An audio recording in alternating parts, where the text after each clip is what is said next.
نحمدہ ونصلی علی رسولہ الکریم اما بعد۔ قرآن مجید اور احادیث مبارکہ کے اندر ماہ ذو الحجہ کے مختلف فضائل اور ماہ ذو الحجہ میں مسلمانوں کے لیے مختلف اعمال کا حکم آیا ہے۔ ان اعمال میں سے ایک ہے تکبیرات تشریق کا عمل۔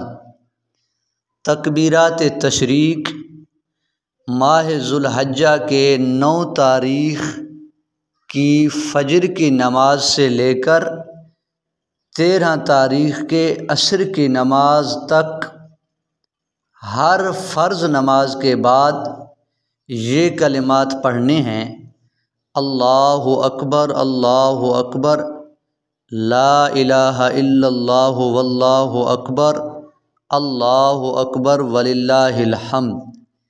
یاد رہے کہ یہ کلمات ہر فرض نماز کے سلام پھیرنے کے فوراً بعد پڑھنے ہوتے ہیں، اور یہ کلمات کا پڑھنا ہر مسلمان مرد عورت، چاہے مسافر ہو یا مقیم ہو، شہری ہو یا دیہاتی ہو، جماعت سے نماز پڑھی ہو یا بغیر جماعت سے نماز پڑھی ہو، ہر شخص ہر فرد پر یہ کلمات ہر نماز کے بعد پڑھنا واجب ہیں۔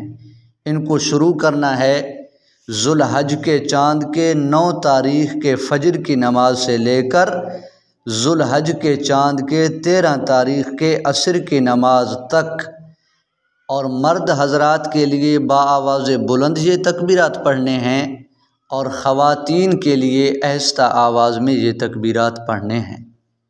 وآخر دعوانا ان الحمد للہ رب العالمین۔